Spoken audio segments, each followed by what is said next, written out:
পোষণ ভি পঢ়াই ভি। অংগনবাদী কৰ্মীসকলৰ 3 দিনীয়া প্ৰশিক্ষণৰ কাৰ্যসূচী চলি আছে।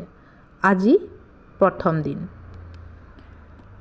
2023 চনৰ 10 মে'ত দিল্লীত মহিলা এবং ৰাষ্ট্ৰীয় বাল বিকাশ মন্ত্ৰালয়ৰ দ্বাৰা পোষণ ভি পঢ়াই ভি নামৰ ৰাষ্ট্ৰীয় কাৰ্যক্ৰমভাগ আৰম্ভ কৰা হৈছিল।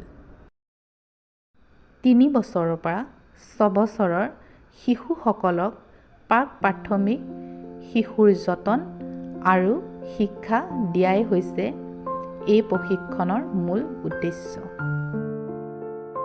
শিশুসকলৰ 5টা উপাদানৰ বিষয়ে এই প্ৰশিক্ষণত কোৱা হৈছিল: সুস্বাস্থ্য, পৰ্যাপ্ত পুষ্টি, সুৰক্ষা আৰু নিৰাপত্তা, প্ৰাৰম্ভিক শিক্ষাৰ বাবে সুযোগ, সংবেদনশীল প্ৰতিপালন।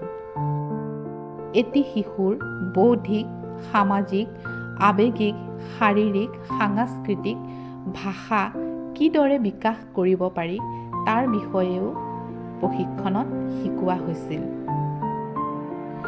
বিভিন্ন ধৰণৰ চিত্ৰ প্ৰতিটো গ্ৰুপে অংকন কৰিছিল আৰু প্ৰতিটো গ্ৰুপকে মুখ্য সেৱিকা বাইদেৱে ধন্যবাদ জ্ঞাপন কৰিলে। তেওঁলোকে বহুত ধুনীয়া ধুনীয়া চিত্ৰ অংকন কৰি প্ৰদৰ্শন কৰিলে।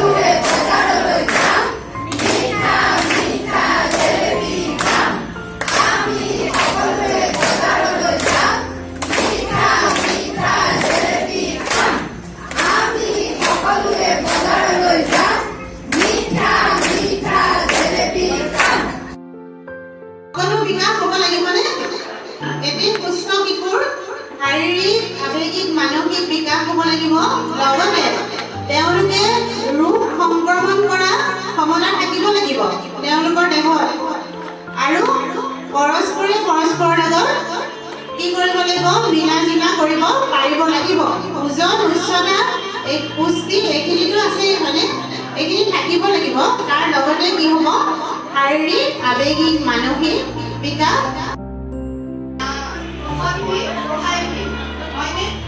গতিকে আমি যিহেতু সকলোৰে লগত সমানভাৱে আগুৱাই যাব লাগিব। গতিকে আমি এই ট্ৰেইনিংসমূহ লৈ পেলাই আমি নিজকে আপডেট কৰিব লাগিব। হয় নহয়? আমি নিজকে ট্ৰেইন কৰি আপডেট কৰিব লাগিব। তেতিয়াহে মানে আমি শিশুসকলক শিকাব পাৰিম। আৰু মানে যিটো ADP 2020 নতুন শিক্ষানীতিয়ে, ৰাষ্ট্ৰীয় শিক্ষানীতিয়ে যিটো আনিছে, যিটো পলিচি আনিছে, সেইটো আমি সকলোৱে সফল হ'ব পাৰিম। আমাৰ এতিয়া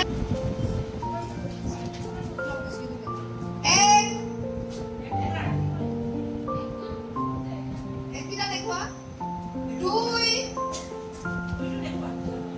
তিনি একেলগে কৰিবা, 4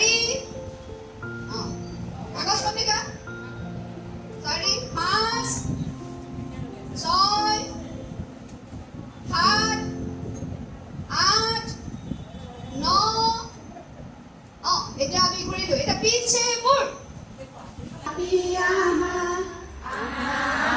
মইনা হতুচৰ চাপি আহা, সকলোৱে নিজৰ স্থানত শাৰী পাতি বহা। সকলোৱে নিজৰ স্থানত শাৰী পাতি বহা। এইটো কি হয় তোমালোকে চোৱা, এইটো কি হয় তোমালোকে চোৱা। কি হয় বাৰু? 2 এনেহ'লে সকলোৱে 2টা চাকৰি মাৰা। তেনেহ'লে সকলোৱে 2টা চাকৰি মাৰা।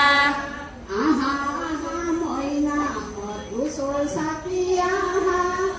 আহা আহা মইনা হতুচৰ চাপি আহা। সকলোৱে নিজৰ স্থানত শাৰী পাতি বহা। সকলোৱে নিজৰ স্থানত শাৰী পাতি বহা।